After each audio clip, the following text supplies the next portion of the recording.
أعوذ بالله السميع العليم من الشيطان الرجيم من همزه ونفخه ونفثه. بسم الله الذي لا يضر مع اسمه شيء في الأرض ولا في السماء وهو السميع العليم. الحمد لله التوقف ولا بابا سبحانه وتعالى الشيء الصلاة فو النبي محمد صلى الله عليه وسلم لا دا صلاتنا كبا وريلي النبي أتيا وصحابه àti gbogbo àwọn ẹni tí wọ́n bá tẹ̀lé ládàá òjíṣẹ́ ńlá Muhammad sallallahu alayhi wa sallam títí ó fi máa di ọjọ́ ìgbéǹde alqiyam. Ma'adara ní àná ẹrú ọlọ́wọ́ ọba kan ní mórí tó kọ màkọ́lá kékeré kan tí wọ́n fi ń polongo àwọn al-asha'iratu sufiyya. Ìgbèmí wá rí pọ́rọ̀ mímọ̀ ní ẹnu wọn bá ń tẹ́mi náà lè rí gbájọ láti fi fèsì fún ẹni tí mórí tó kọ kíní èsì wa lọ lórí ọ̀rọ̀ náà. Abẹ́ ìbẹ̀lẹ́rú ọlọ́run kan ti wá kọ́mẹ́ǹtì pé challenge kan máa ń bẹ́ńlẹ̀ tí ẹnìkan ṣojú lẹ̀ lórí pé wọ́n ní wọ́n àwọn as-salafiyya táwọn òpùrọ́ yìí á máa pè wọ́n ní as-salafiyyatul wahhabiyya pé wọ́n ní wọ́n pín tawhid sọ́nà mẹ́ta pé ọ̀rọ̀ yóò sì bùkátà sí kí àlàyé wa lórí ẹ̀. Ẹni wá ju kọ́mẹ́ǹtì yìí mo wá ní kádàkùn kan jẹ́ rí líǹkì ibi tí ọ̀rọ̀ yẹn wà bá ń sẹ́ndẹ̀ síbi DM mi. Alhamdulillah ẹni náà wá sẹ́ndẹ̀ àmọ́ lọ́wọ́ ṣàpẹ́ díẹ̀ kọ́lọ́ tó ní mo rí wò lánàá. Mo wá wo tán mo rò pé pẹ̀lú ògo Ọlọ́run mo bá di láàárọ̀ yìí sí wà lórí ẹ̀ òun ló bí ìjókòó yìí. Nínú ọ̀rọ̀ tí mo gbọ́ tí ẹni tí ń sọ̀rọ̀ ń bí ọ̀rọ̀ náà sọ Ọlọ́run kó ṣàlékún máa wà. Ẹ̀kọ́ ọbẹ̀ kan ni pé sẹ́ni gbogbo à ń kórìíra súnà yìí àwọn ará bí ìgbọ́dọ̀ mọ̀ pé yóò kàn sí àwọn léṣe yóò sì mọ tú wọn láṣìírí sí yóò sì jẹ́ kẹ́ ẹ máa expose ibi táìmọ̀ kan tó lára yín. So ẹ gbà fọ́lọ́run bá lára súnà nẹ́bùwà Muhammad sallallahu alaihi wasallam ẹ sì gbà fọ́lọ́run lórí àwọn alùsúnà ilẹ̀ Yorùbá yìí. Àwọn alùsúnà ti dé òsibí tí wọ́n ń lọ ẹnìkan kan ò sì lè lé wọn lọ. Àṣírí ìmọ̀ òbò mọ́ ẹnìkan kan ò lè dọwọ́ bò mọ́. Ojú ti là ẹnìkan kan ò lè dí ẹnìkan kan lójúmọ́ oní tó délẹ̀ yìí kálukú tètè gbà fọ́lọ́run lórí súnà. Ẹni tí ò bá ti wá gbà yóò mọ̀ tẹ́ni o.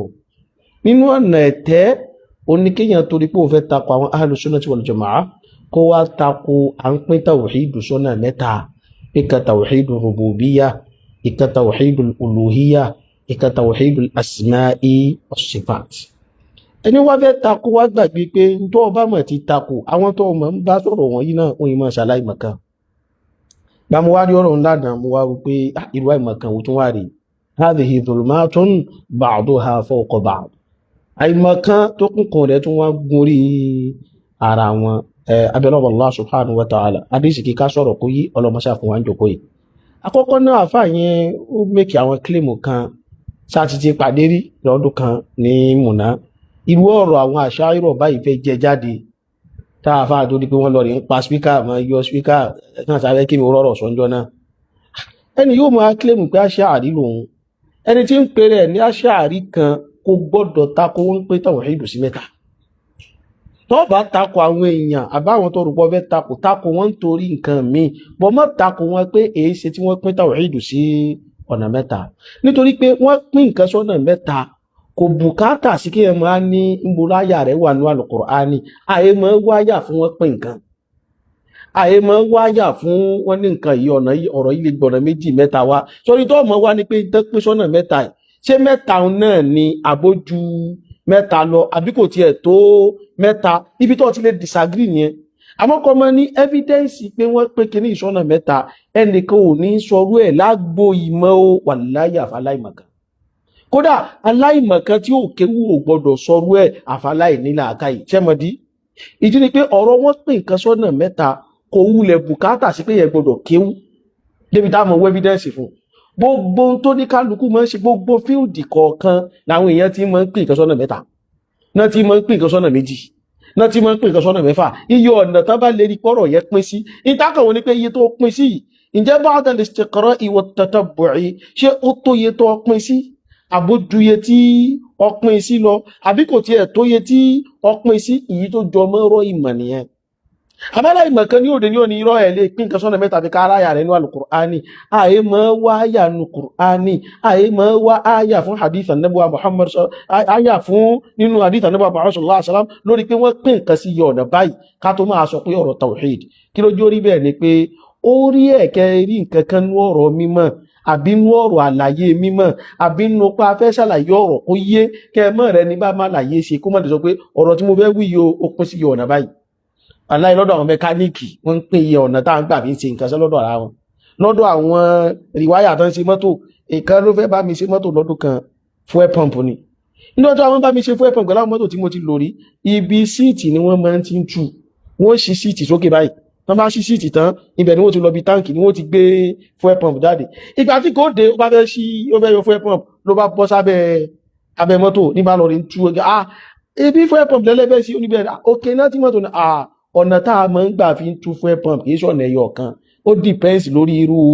mọ́tò. eléyìí alábẹ́là gbègbà ọ̀dọ̀ àwọn mẹkáníìkì ríwáyà anábìtanú o. tó gbogbo nǹkan ló wá níyọ ọ̀nà tán fi máa ń ṣe. bẹ́ẹ̀ náà wá nínú ọ̀rọ̀ ìmọ̀ ẹ̀sìn lọ́dọ̀ àwọn ní hadithi, ẹgbọ́ hadithi ó pín sọ́nà méjì ẹ̀tìbárì kan, ọgbọ́ ó pín sí al-mutawatir àti al-ahad. ẹ̀dọ̀dọ̀ àwọn onínáhù ọgbọ́ al-kalimatu tanqasimu ila thalatha, àni ism harf, ismun fi'lun harf, wọ́n ní ó pín sọ́nà mẹ́ta. ewu lè ba'da al-istiqra wa at-tatabbu'. ìtú wá kù ní wọ́n tó bá fẹ́ dé mọ́ takò pé wọ́n gbọ́dọ̀ pín nǹkan ìtẹ́ pé àlàyé làwọn ṣe débẹ̀, ǹjẹ́ wá correct àbí ó correct ń tọ́ ṣàlàyé nìyẹn. àmọ́ ńgbà téèyàn bá yà láìmọ̀kan ni ó wà ní wọn gbọ́dọ̀ pín tawhid sí ọ̀nà mẹ́ta, ìyẹn ọkọ̀ dúró ná. ẹlẹ́ẹ̀kejì nínú ọ̀rọ̀ ó wá ní pé wọ́n pín tawhid sí mẹ́ta yìí, ẹni yìí tó wá méjì kílèmù pé ẹnìkan kan ò ṣe é rí ní 100 years àkọ́kọ́ nínú Islam, 100 years ẹ̀kejì nínú Islam, 100 years ẹ̀kẹta nínú Islam, 100 years ẹ̀kẹ ìsì bí bàdó ẹlẹ́kẹfà ẹ ṣe máa ń tó àṣìyà ara yìí báyìí. hādhā jahl murakkab, ọ̀nà ọ̀rọ̀ yìí jahilun murakkab ní wọ́ọ̀rọ̀ báyìí ó jáde lẹ́nu ẹ̀. onímọ̀ kan ò ní máa bá wọn lọ́rú agbègbè yìí, wọ́n ń pín nǹkan sí mẹ́ta ti wá dogun, ó sì wá dọ́tẹ̀, ó sì wá diwa tí nǹkan míì bá ń bẹ lọ́kàn yín òun ni ẹ̀ṣọ́ o. àmọ́ èsì fẹ́lẹ̀ yìí ni pé wọ́n ti ń pín nǹkan sí ọ̀nà mẹ́ta. àfà kìí sọ̀rọ̀ 100 ọdún kẹfà tí ń wí, kìí sọ 100 ọdún karùn-ún ló bẹ̀rẹ̀, kìí sọ 100 ọdún kẹrin ló bẹ̀rẹ̀, kìí sọ 100 ọdún kẹta ló. kódà àwọn àìmọ̀ tí ń dákọ̀ yìí nínú àwọn tó pín tawhid táwọn wí yìí, wallahi al-imam Abu Hanifa an-Nu'man ibn Thabit rahimahullahu ta'ala wọ́n nú àwọn táwọn náà pín tawhid tó sì jáde nínú ọ̀rọ̀ wọn náà sọ́n tó sì clear. ṣùgbọ́n olè ẹ̀kọ́ sì wá dé tí ó wà tún wá ní kò rí bẹ́ẹ̀ mọ́. a jẹ́ pé tá ìmọ̀kan bá ń bẹ́lẹ̀ ká sọ pé àìmọ̀kan ń bẹ́lẹ̀. ẹjẹ́ àkàn ọ̀rọ̀ akọ́kọ́ gbọ́ ọ̀rọ̀ yìí nínú al-fiqh al-absat, a máa rí ọ̀rọ̀ yìí a máa rí bẹ́ẹ̀. al-imam Abu Hanifa rahimahullah wọ́n sọ ní ọ̀rọ̀ wọn. imam Abu Hanifa yìí sì táyì láyé ní nǹkan bí 150 years ìjìrà ni. wọ́n ní al-imam Abu Hanifa ní sọ wípé man qala la a'rifu rabbi fi as-sama' aw fi al-ard faqad kafar. وكذا من قال إنه على العرش ولا أدري العرش في السماء أو في الأرض والله تعالى يدعى من أعلى لا من أسفل. ليس من وصف الربوبية ليس من وصف الربوبية كيش نور ربوبية والألوهية كيش نور ألوهية في شيء نبين كوكا. انت عارف من بينك الإمام أبو حنيفة داركو كو سينو rùbùbíyà kò sí nínú uluhiyya. àwọn tẹ́ wá ní wọ́n pín tàwíìdù sí mẹ́ta yìí ṣe bí tán pín sí náà ní tàwíìdù rùbùbíyà, tàwíìdù uluhiyya, tàwíìdù asma wa sifat. òun ló jáde inú ọ̀rọ̀ ta ní jama nínú al-imam Abu Hanifa rahimahullah. Ibn Battah al-Ukbari ọ̀rọ̀ yìí náà tó jáde lọ́dọ̀ Ibn Battah táwọn náà tó sọ tó jọmọ́ báyìí náà. Ibn Battah náà sọ náà pé wa dhalika ọlọ́rọ̀ yìí yẹn ni pé anna asl al-iman billah ìpìlẹ̀ nígbàgbọ́ sí Allah subhanahu wa ta'ala alladhi yajibu ala al-khalqi i'tiqadu tó yẹ pé dandan ní kí gbogbo ẹ̀dá ó máa ní àkídà rẹ̀ fi ithbati al-iman láti lè fi iman nílẹ̀ thalathatu ashya ọ̀nà mẹ́ta ló wọ̀n gbàdé. أحدها ọ̀nà àkọ́kọ́ nú ẹ̀ an ya'taqida al-'abdu aniyatahu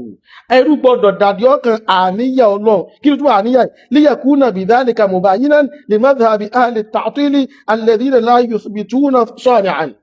يعني وفي يوم شرط فهو المعطلة من بصفات الله سبحانه وتعالى وني الثاني أن يعتقد وحدانيته أريد أن داديوك يجيكم ليكون مباينا بذلك مذاهب أهل الشرك الذين أقروا بالصانع وأشركوا معه في العبادة غيره. والثالث أن لك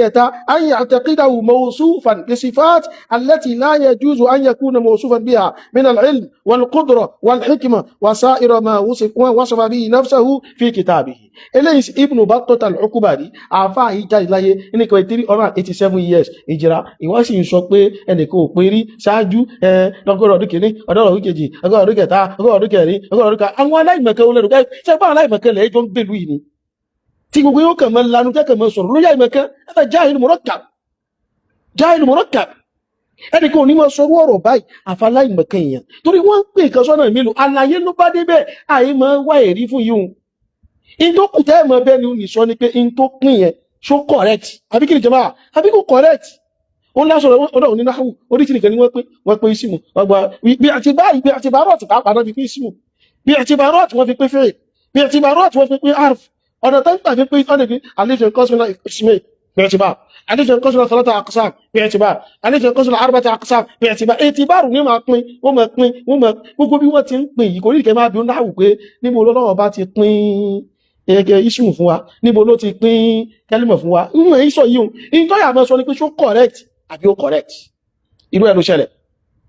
lọ́dọ̀ àwọn onínáhù nígbà tí wọ́n pín alìkẹlímọ̀ sí thalatha ismun fi'lun harf hadha bi ijma'i al-Basrati wal Kufa ẹnu wọ́n kò lórí ẹ̀ ẹnìkan wá dégbé Ja'far Sabir wọ́n sọ pé òun ò gbà pé mẹ́ta ní kẹlímọ̀ pín sí pé al-kalimatu tanqasimu ila arba'a wọ́n ni ọ̀sáwù ó ní ismu fi'lun harfun khalifa àwọn ni èwo tún ni wọ́n ń pè ní khalifa ó lò ní tó khalafa ismu tó khalafa fi'l tí ó dẹ̀ kìí ṣe harf àwọn níbi irú kan ó níbi ká ní sọ́hìn lọ́dọ̀ àwọn ó ti wà lábẹ́ nǹkan mẹ́ta táwọn pín pé sọ́hìn yẹn òun làwọn máa ń pè ní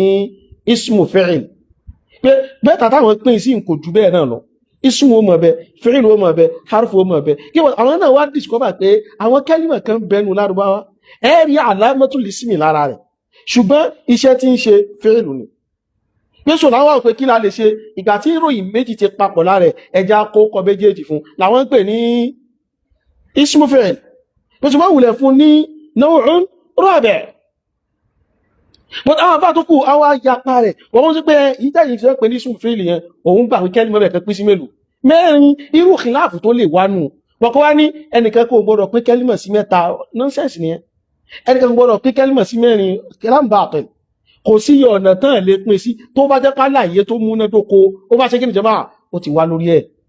járí lọ́dọ̀ kálukú ara wa láìwulẹ̀ wádìí ọ̀rẹ́ sọ̀rọ̀ mọ̀ aṣọ ìdíwọ̀n ọkọ̀rọ̀ yóò kan kódà ọ̀rọ̀ táwọn yìí kò wulẹ̀ kan pé ìwọ̀n jálùsùn náà kò kan èèyàn jẹ́ súfí kò kan èèyàn jẹ́ aṣáàrí kò sí wàlẹ̀ wó jẹ́ kò kan èèyàn jẹ́ mùsùlùmí torí àlàyé ní máa ń díbẹ̀ bí kẹ́rìkẹ́ ní pé ìran fóòmù ta ní Nàìjíríà yóò ìran fóòmù mẹ́rin ni o ìran fóòmù mẹ́fà ni o mọ́kà wà kíníkan tó wà kíníkan tó wà kíníkan tó ẹwọ́n yẹn káyẹ ìran tó mọ̀ ibi tó bá mọ̀ ní ibi tó wá kù ní tó bá ní pé ìran mẹ́rin fóòmù lá ní tí wọ́n bá mọ̀ ju mẹ́rin lọ pé ò gẹ́tì ẹ̀ ìran ta tún ní gẹ́ tó ju mẹ́rin lọ kò ju mẹ́rin lọ wọ́n yí báyẹn jà sí ẹsẹ̀ pín wọ́n yí báyẹn jà sí ìmọ̀ ní àlàyé ìmọ̀ ló débi à ń pé tawhid so àwọn kílẹ̀ ìwé ni kò tó wá pín rí àti máa tí wọ́n pín rí wáyìí délítà ní òun láti mọ́ àwọn Abu Hanifa rahimahullah àwọn Abu Hanifa tàà sí wí wọ́n ṣáájú Abul Hasan al-Ash'ari torí wọ́n nígbà náà àwọn Ash'ari lọ́dọ̀ tí wọ́n pín èyí ò náà mú bọ̀ wá bẹ́ torí pé yẹn náà bá tìlù mí náà tún ní kọ́nà gbogbo aláyé ó fún àní àsìkò so ọ̀rọ̀ yẹn ò dàrú kẹ́nì kankan sì mọ́jì ó dàrú wọ́n pín sọ yóò di wàhálà ló fà ọ̀rọ̀ tawhidu yìí nígbà tẹ́nìkan dé táwọn kan tún pín sí ọ̀nà mẹ́rin àwọn àfá khalafa àwọn náà bí wọ́n ṣe khalafa Ja'far Sabir nígbà tó pín kẹ́límọ̀ sí mẹ́rin táwọn yẹn ní pé tawhid lọ́dọ̀ táwọn tawhidul rububiyyah tawhidul uluhiyyah tawhidul asma'i was sifat ó tó wá ní tawhidul hakimiyyah èyí tẹ́yìn tó mú wáyé ẹ̀yin oní harakilẹ̀ bẹ́ mílẹ̀ wa eléyìí kò wulẹ̀ eléyìí tẹ́yìn tawhidul hakimiyyah ó ti wọnú àwọn èyí tí a ti pín tẹ́lẹ̀ so wọ́n alfáàdẹ̀ khalafa wọn lórí ẹ̀ so ibi tí mú khalafa ti lè wá bí èyàn ń pín nǹkan onítẹ́nìyàn bá pín nǹkan tí nǹkan yóò wá kọ̀rẹ́kì bóyá ó pín sọ́nà mẹ́rin tó pín sí mẹ́rin yóò ju méjì lọ àbópin sọ́nà mẹ́jọ ń tọ́ ń pè mẹ́jọ yìí kò ju mẹ́rin náà lọ àbópin sọ́nà méjì àtọ́ pé méjì yìí ó tó mẹ́rin o in téèyàn ti máa ń kálábọ́t kéèyàn kan sọ pé wọ́n ti pín nǹkan sọ́nà mélòó kò nídìí ẹ̀ àìwẹ̀rí fún kí wọ́n láyé wá fún jàmáà àìwá àyà fún àìwá àdìsí fún àìmọ́ challenge ẹ̀ lórí ẹ̀ ìjọ challenge lórí ni pé ṣó correct àbí ó correct torí pé ìpìlẹ̀ à ń pín nǹkan ibi tó dúró lórí òun náà ni at-tatabbu'u wal-istiqra at-tatabbu'u wal-istiqra pé mo wo gbogbo àwọn àyà lọ àbí mo wo gbogbo ṣẹ̀ríà lọ mo rí pé gbogbo ń tà ń discuss inú ṣẹ̀ríà kò ju nǹkan mẹ́rin náà lọ tó bá list ẹ̀ tán àwọn onímọ̀ wa wò pé claim tó make ṣó correct nítorí fi mọ́ ń pín nǹkan nìyẹn kò nídìí ẹ àyàwó ló pín nǹkan báyìí ẹni tí ó bá mọ̀ sọ́dọ̀ eléyìí irú ẹni bẹ́ẹ̀ kò ní jẹ́ni tí ń rin ìlànà mímọ̀ ọlọ́mọṣà fún wa ní àgbọ́yé ọ̀rọ̀ rẹ̀ bákan náà nínú tí ó wá jẹ́ knockout lórí ọ̀rọ̀ kí mo pé jẹ́ máa knockout tí ó knock gbogbo sọ́gbùsọ tẹ́lẹ̀ yìí yẹn tí ó ń pèrè ọba ìtú tó bá ti mọ̀ sọ ọ̀rọ̀ báyìí mọ́ pèrè ní Ash'ari mọ́ láyé mọ́ sọ pé àwọn ilé ìkẹ́ ń pèrè wọn ní Ash'ari ni laysu bil Ash'ari min haythu al-ilm níbi ọ̀rọ̀ ìmọ̀ Ash'ari àwọn ilé yìí ṣe Ash'ari àwọn náà kàrò pé àwọn Ash'ari ló bá àwọn alùsùnnà jagun ìmọ̀ káwọn ya mọ́ pèrè àwọn bẹ́ẹ̀ irú mọ̀ táwọn Ash'ari fi ń jà àwọn Ash'ari fi ń jà ẹ̀yin ò ní olófà yìí tí ma ń búṣàbí ta ní mọ́ búṣàbí mọ́ ìjọ tó náà fẹ́ gbẹ́rú Ash'ari wọ̀ mọ́sálẹ̀ ẹyọ kan náà ló dá sínú àwọn masáìlì tó lọ lára àwọn Ash'ari àtàwọn alùlù àdìsí nígbà tí sì wá lórí ẹ̀ ìmọ̀ díẹ̀ náà mo sì hàn ó sá padà láti yọ́nà ni níjọ lọ dá sọ̀rọ̀ alkalamu nafsani tó gbáyà al-Qur'ani wọlé ẹ̀kọ́ngbà tó débẹ̀ àbá ogun mu ni ó lọ padà kó lè wá mọ́dọ̀ ní sọ̀rọ̀ akídà àwọn Ash'ari ẹ̀yìn yìí kọ́lẹ̀ discourse ẹ̀ lóòótọ́ àti ń gúrú àwọn tó yẹ pé ó dàbí káwọn ti ẹ̀ mọ̀ nípa ṣàríà díẹ̀díẹ̀ à ń gúrú wọn láàrin yìí bọ̀ kìí ṣe irú ẹ̀yìn eléyìí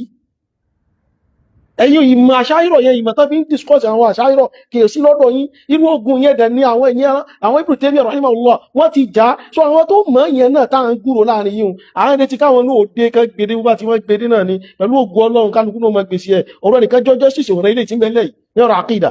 kí ẹjẹ́ jọ sí kíní kan jù bẹ́ẹ̀ lọ tó bá gbé àkídà Ash'ari wọlé pẹ̀lú ògùn Ọlọ́run ọba wọ́n gbèsè lórí ẹ̀mí kò sọ̀rọ̀ mẹ́ àkídà ọgbọ̀rọ̀ jẹ́ àkídà Ànábì wa Muhammad sallallahu alaihi wasallam àti àkídà wọn sahaba ridwanullahi alaihim ẹni tó wá pèrè ní Ash'ari tó ní àwọn ni àwọn Ash'ari tó wá ń takò wọ́n pín tawhid sí mẹ́ta ìjẹ́ ìmọ̀ pé àwọn Ash'ari gẹ́gẹ́ àwọn náà pín tawhid sí mẹ́ta ó ẹgbọ́ àwọn Ash'ari gẹ́gẹ́ àwọn àfáà ìmọ̀ kó tí wọ́n ní sí wọ́n pín tawhid sọ́nà mélòó sí mẹ́ta lọ́dọ̀ wọn ọgbọ́ tawhid dhat kí ni mo pé tawhid dhat ọgbọ́ tawhid as-sifat ọgbọ́ tawhid al-af'al tawhid dhat توحيد الصفات توحيد الافعال ó yá bó ló ṣe wá tọ́ káwọn Ash'ari pín tawhid sí mẹ́ta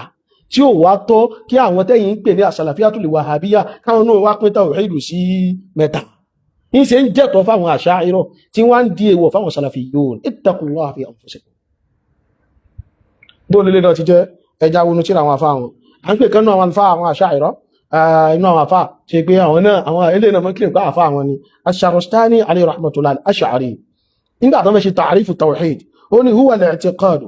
ó ní ní ẹ̀ríká dáadì ọkàn bí anna Allah qulwa wa wahidun fi dhatihi la qasima lahu tawhidu dhati ni wahidun fi dhatihi la qasima lahu ẹlẹ́ẹ̀kejì wa wahidun ọ̀kan tí wọ́n lọ́wọ́ fi sifatihi al-azaliyya fi sifatihi al-azaliyya la nadhira lahu ó di mélòó ó di méjì ìkẹta wa wahidun fi af'alihi wa wahidun fi af'alihi bó ṣe pín tán pè ní tàwíìdù nìyẹn in tó kálẹ̀ mẹ́tẹ̀ẹ̀ta tó kálẹ̀ yìí taqsimu tàwíìdì lọ́dọ̀ rẹ̀ nù albayanu wa dẹ́ ẹkùn lọ́dọ̀ Ash-Sharastani ẹni sọ́lọ́dọ̀ al-Bayjuri ọgbà Bayjuri al-Ash'ari ẹlọ́nu tíra rẹ̀ náà ó ní wa yajibu fi haqqihi ó ní inú tó dọ́rẹ̀ yẹn fún wa nínú ẹ̀tọ́ náà ó ní al-wahdaniyatu fi dhat الوحدانية ينقل التوحيد في الذات والتوحيد في الصفات والتوحيد في الأفعال الوحدانية في الذات وفي الصفات وفي الأفعال لون رسالة في علم التوحيد níjọ́ tẹ́yẹ̀ bá ti yọrọ̀ àlìbẹ̀júrí ikú nínú àwọn àfá àṣáyírọ̀ àfá ọmọ tó ń pè ní àṣàríyà ṣẹ́yìntọ̀ mọ́ kílèmù àṣáyírọ̀ ni àwọn olàwọ̀ àfá yìí bẹ̀ àwọn olóòdẹ̀ mọ́ ń sọ rúntẹ́ mọ́ ń sọ nínú àwọn àfá yìí bẹ̀ ìkànnìyàn bákan náà a ń pẹ̀lẹ̀ kẹ́lẹ̀ Akmaluddin al-Maturidi ìgbà tó náà sọ ó ní fallahu ta'ala ìyẹn ọmọkọ́ ní Maturidi àná tó láwọn ó ní fallahu ta'ala wahidun fi af'alihi ọ̀kan níbi àwọn àfáàlù rẹ̀ la yushariku ahadun fi ijadil masnu'at ó ní wa wahidun fi dhatihi la qasima lahu wa la tarkiba fihi wa wahidun fi dhatihi la yushbi'u al-khalqa fiha ẹlọ́wọ́ shar'u at-tahawiyya àwọn ìdá ń wí yìí nísìn àwọn àfá àwọn àṣáírọ̀ àwọn ni wọ́n ń sọ ilé yìí ó yá níbo la fẹ́ gbélé sí níbo la gbé sí o الكمال المقدسي الماتريدي ونصر التوحيد وني اعتقاد الوحدانيه وني كداد يوكان جوكان سوسو في الذات نبي ذات Ọlọ́run Ọba والصفات نبي صفات Ọlọ́run Ọba والافعال نبي افعال Ọlọ́run Ọba tó kí làwọn wá gbà lérò pẹ̀lú ẹ̀ ṣó náà ni èròǹgbà àwọn tí wọ́n pín tawhid sí tawhid rububiyyah tawhid uluhiyyah tawhid asma'i was sifat kéṣe ọ̀tọ̀ wá nìyí lọ́wọ́ kitabul musamara fi sharh al musayara bákanáà Abu Ismail al-Harawi as-Sufi ìgbàtọ́ ní ọmọ sọ́nà ọ̀rọ̀ wọn ó ní wa tawhidu ala thalathati wujuh al-wajhu al-awwal ó ní wájú àkọ́kọ́ ní tawhidu fi wá tawhidu al-amma ẹgbọ́tọ́ òpè kí ló pé tawhidu al-amma tawhidu gbogbogbò níyùn alladhi yasihhu bi shawahid tí ó pé pẹ̀lú ẹ̀rí yóò mọ̀ lálàáfíà ó ní wal-wajhu ath-thani ọ̀nà kejì tawhidu al-khassa wa huwa alladhi yathbutu bil-haqa'iqi ó ní àkọ́ìkù láti mọ̀ fi yíò rẹ̀ ó ní wal-wajhu ath-thalith ìkẹta tawhidun qa'imun bil-qidami wa huwa tawhidu khassati al-khassa ẹlọ́ni manazilu sa'irin ta ní sọ̀rọ̀ yìí Abu Ismail al-Harawi tẹ́ẹ̀mọ̀ kílẹ̀mù pé inú àwọn àfáà Ash'ari ni wọn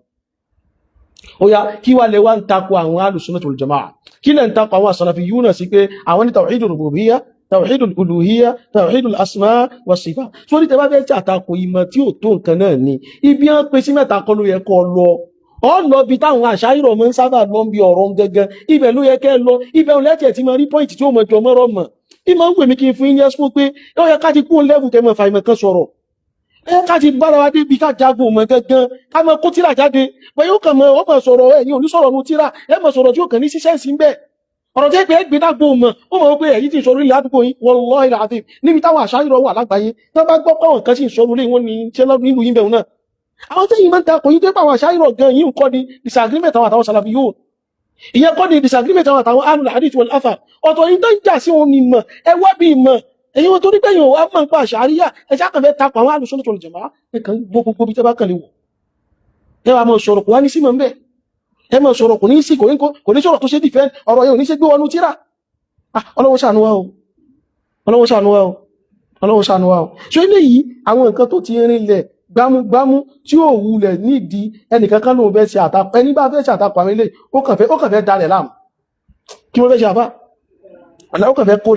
fẹ́ kó rẹ̀ sí yọnu ó sì fẹ́ kó rẹ̀ sí wàhálà nítorí pé àwọn ọ̀rọ̀ tí ó dàrú tí ó sì rújú oní gbogbo àwọn ọ̀rọ̀ báyìí ó ń dẹnu gbogbo àwọn sáìlú báyìí kọ́lọ́wọ́ Allah subhanahu wa ta'ala kó mọ́ ṣàfihànú rẹ̀ mọ́ ṣàgbẹ́rì kọ̀kan wà lò bákan náà nínú àwọn ọ̀nà tàbí wá tún yanjú ọ̀rọ̀ yìí dáadáa ó ní kí mo sọ lẹ́ẹ̀kan mo ní ọ̀rọ̀ wọn ń pín tawhidu sí mẹ́ta bá ń pín ọ̀rọ̀ mọ̀ sí mẹ́ta ẹni kò ní takò wá mọ́ níbo ló wà ní Al-Qur'ani kò sínú àdísì ẹni mọ̀ pé irú àwọn èèyàn bẹ́ẹ̀ kí mo ní wọ́n jìnà sí àbá ọ̀la wọn jìnà sí mọ́ ẹni tẹ́ bá ti ń gbọ́ tó sọ ọ̀rọ̀ bẹ́ẹ̀ wọ́n jìnà sí mọ́ àmọ́ ká tó lọ ẹjẹ́ kẹ́ni pé bá establish ọ̀rọ̀ yẹn ẹwà tí ra pẹ̀lẹ́bẹ̀ tí mo mú dání ìkànnì kìtà ẹjọ́ ọkọ̀ wọnú ilé ìná Taqribul Lugha yẹn tó gbé kalẹ̀ ní bàbá wa Mawlana Sheikh Adam Abdullah al-Ilori alayhi rahmatullah nínú tírà yìí àwọn ń ṣàlàyé àwọn ọ̀nà táà fi mọ́ ń lógún àwọn ni anwa'ud dawa'i khamsa wọ́n ní ìran ogun táà mọ́ ń lò fi ṣe ìwòsàn márùn-ún ni ad-dalku wash-shurbu àwọn ka gbogbo ẹ̀ lọ ìgbà tó wá ka gbogbo márùn-ún ìgbà wá ka tán kẹ́nìkan wá bí wọ́n ní sí pé níbolẹ̀ ti rí pé márùn-ún ni wọ́n ìbéèrè ìwé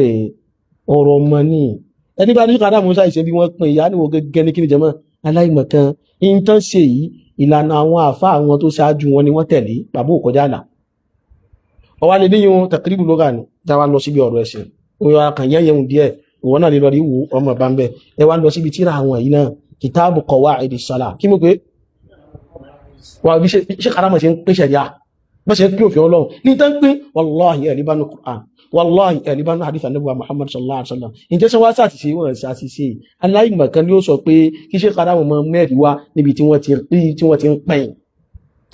ọgbọ́ bí aláìmọ̀kan yìí sọ pé kán mọ́ mẹ́rin láti pé tàwídì sí ọ̀nà mẹ́ta wá istiqra'u tán ṣe ìyàtà bò ó ń lọ 40 má fọ́ tí wọ́n ṣe pín sí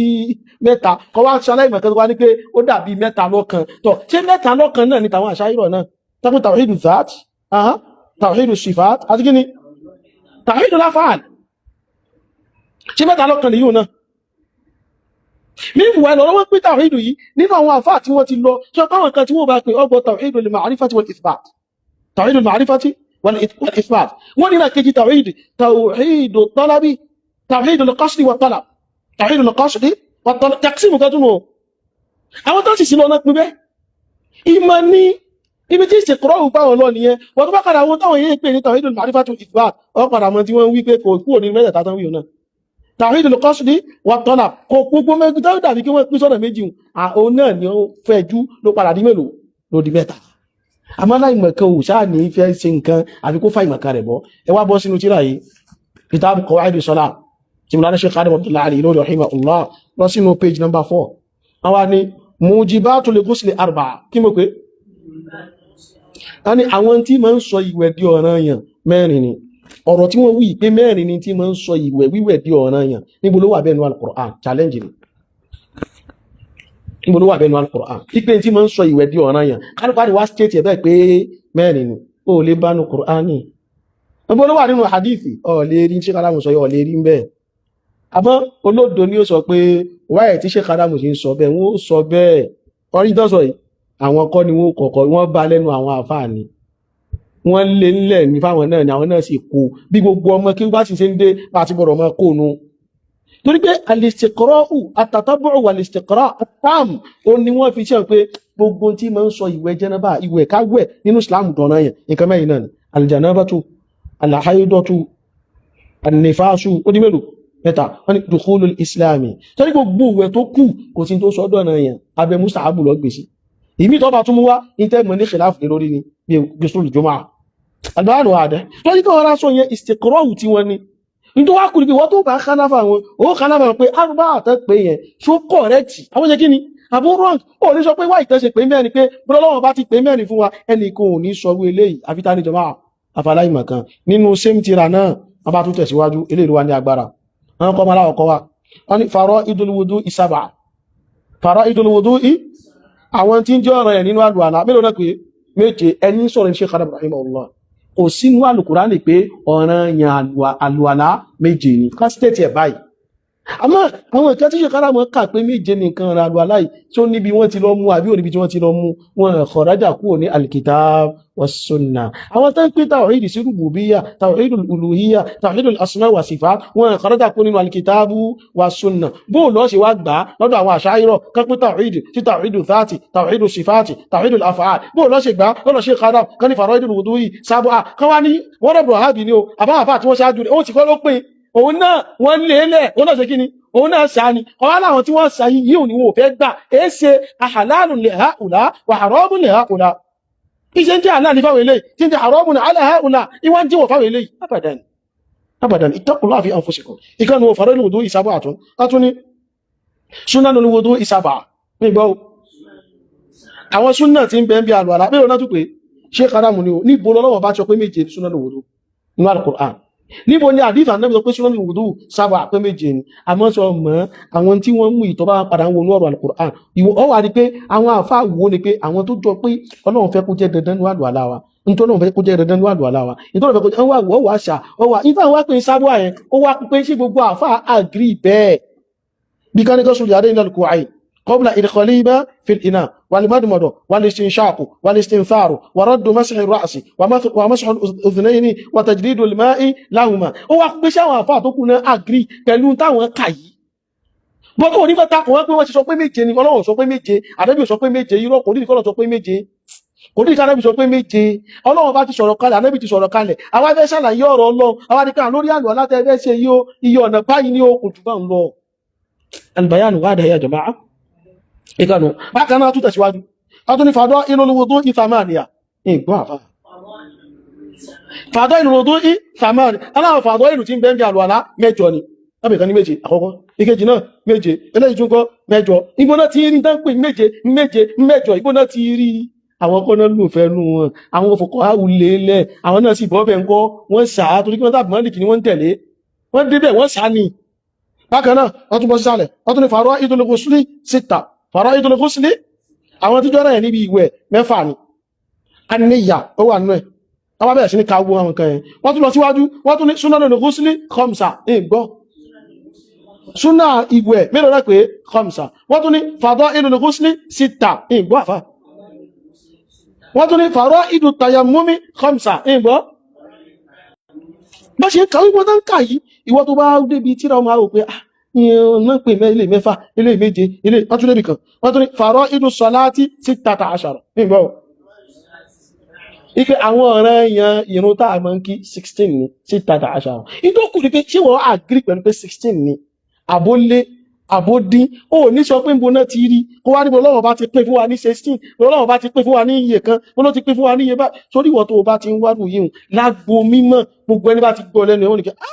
bólẹ̀ ti gbá aláìmọ̀kan ìwà ti gbọ́ agbo wa aláìmọ̀kan ni wọ́n sọ ọ̀rọ̀ bẹ́ẹ̀ so bí ikhtisarin shadid ọ̀rọ̀ wọn pé tawhid ní mẹ́ta tẹ bá fẹ́ disagree pẹ̀lú àwọn tẹ́ ń pè ní salafiyatul wahabiyya mas'ala ni ẹ discuss má takú aslu taqsim fataqsimu watanwi'u bayanu lásán ni bayanu ilm àwọn alfáà mọ́ fi ń ṣàlàyé mọ̀ àlàyé mọ̀ ó sì mọ́ wá ba'da tatabbu'i wal istiqra so wá rí kò wá necessary kéyìn ojó ní kéwú kó tó lè ṣe rú ẹ̀ kò necessary kéyìn ojó ní ìwé kó tó lè ṣe rú ẹ̀ a nínú àwọn ọ̀rọ̀ tá a mọ́ ń sọ lásán yìí mọ́ ń wáyé bẹ́ẹ̀ inú àwọn ọ̀rọ̀ tá a máa ń sọ wọ́n lè dọ́ ọ̀lẹ́kan ní tí mo rí inú ọ̀rọ̀ yìí pọ́ìntì bíi 3 ni ẹnìkan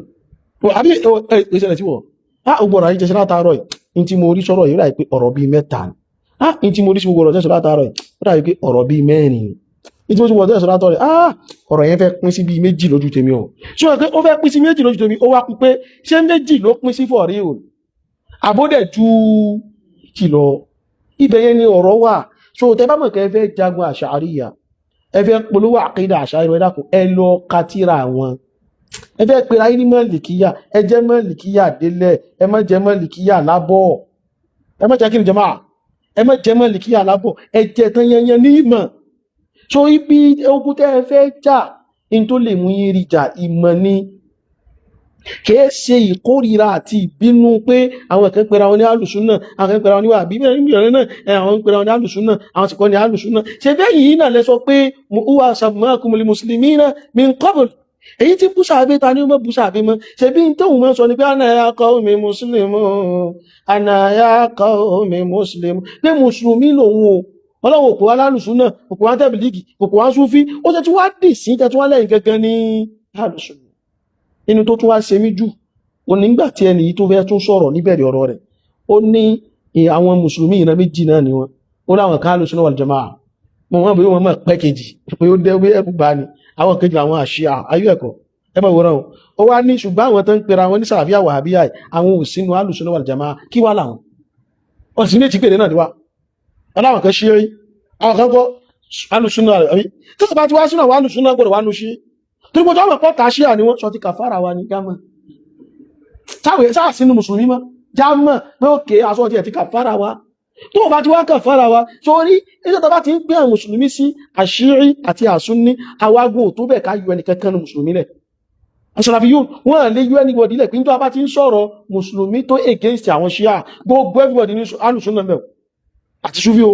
àti Salafi o àti Maturidi o àti gbogbo ìran fírkọ̀ tí ò bá ṣe àti jẹ́ pé kàfàrọ̀ rẹ̀ ìran bẹ́ẹ̀ ni wọ́n ìgbà tó tún sọ lọ́rọ̀ rẹ̀ bẹ́ẹ̀ ó tún ní àwọn ènìyàn ìgbà pé bídíà pín náà ṣe á nígbà pé bídíà pín ọ́ ni wọ́n pín bẹ́yìn ṣe ń pín táwọn sọ fún ẹlẹ́ẹ̀kan náà nìyẹn ọ́ ni ìwà yìí ò pín bídíà sí bídíà tún hasana wà bídíà tún sayyi'a ayé ẹ̀kọ́ ó wà á mọ̀ bí àwọn náà ń pín bídíà ṣe bí lọ́dọ̀ tí wọn Ahlus Sunnah wal Jamā'ah lọ́dọ̀ wọn Salafiyyun wọ́n ní al-bid'atul mukaffira wal-bid'atul mufassiqa ó ti pín àbí ó ti pín ó ti pín so fírkọ̀ dọ́là náà tí ò bá fi lè tí ìjẹ́ pé kàfàrọ̀ rẹ̀ ní ẹgbẹ́ àwọn ṣíà Sunni lòun náà tàbá ti wá lé àwọn ẹlẹ́yẹrọ lọ tá lé ṣíà lọ tàbá fẹ́ fàbọ̀ fàdíẹ̀ tó pé àwọn tàwádọ jẹ́ mùsùlùmí Sunni tàwá ní Ahlus Sunnah wal Jamā'ah akọ̀n níbẹ̀ yẹn ká níbẹ̀ lọ tí yọ àwọn ilé ilẹ̀ á ní pé ó kèbé ọtí ẹ̀fẹ́ jagun ọmọ ní ibẹ̀ lọ láti wá mọ ibẹ̀ lọ likely kọ́ ti rírọ̀ ọtún wá yọ wọ́n lẹ̀ nítorí tó sọ̀rọ̀ ẹgbẹ́ àwọn ṣíà náà jáàlì mo fi ní pé dhulumatun ba'duha fawqa ba'd so wá bẹ̀rẹ̀ Allah subhanahu wa ta'ala kí ó dáre kó ṣàlékún ìmọ̀ wa kó sì má jẹ́ kí òpó mọ̀ kó má jò dàrú máa lọ́wọ́. So gbogbo ẹ̀yin tí ẹ bá mọ́ sábà gbọ́rọ̀ àwọn ẹni yìí, ó wù wọ́n kẹ́ jagun ìmọ̀, àmọ́ Ọlọ́run bá ṣe ìmọ̀ náà ní ìwọ̀ wọn. Ṣé wàá láwọn tọ́lọ̀ tún lójú wọn tún tó nǹkan díẹ̀ nípa àṣàríyà, ojú tí wọ́n ló tó nǹkan, ohun wọn ò gòkè. Àwọn èèyàn ń dún, àwọn ẹni pé wọ́n ń dún wàláhì, wọ́n ń dún dáadáa. So ń gbọ́ táwọn yìí tó wù tí wọ́n bá ti gùnkè nísìn, ogun àṣàríyà wà jáde dáadáa. In fact, àwọn pààtì kan ní àwọn èèyàn tàbí pé orí ojú wọn tó sì tó nǹkan díẹ̀ náà sì ni àwọn ogun kan ti lọ rí tàǹkọ tí àti rẹ ní ó ti lọ rí tàǹkọ àwọn eléyìí ohun àwọn ojú wọn tó nǹkan níwọ̀n pa náà tún nìyàn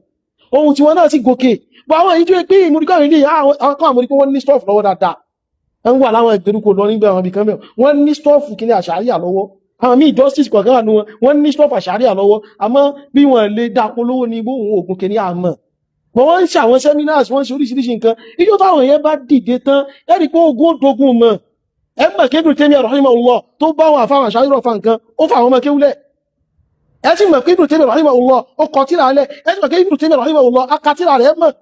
tó ń jọ náà ní kálukú òfin kan ara wọn àmọ́ ìgbà yẹn kò ní jẹ́ level ogun everybody báyìí mọ̀ torí pé àwọn mọ́sálà yóò débi kan kò ní yáwọn èèyàn mọ́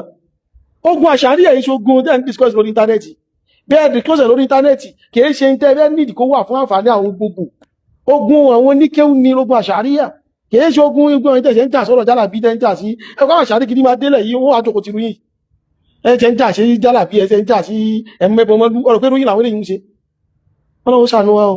ẹ máa takò wọn gẹ́sùkòtò ẹ máa takò wọn nínú gbọ́n àwọn yìí wọn àwọn náà gẹ́sùkòtò wọn nínú gbọ́n torí pé bẹ́ẹ̀ kọ́ ni ṣìlá fún wa Ọlọ́run ṣàánú wa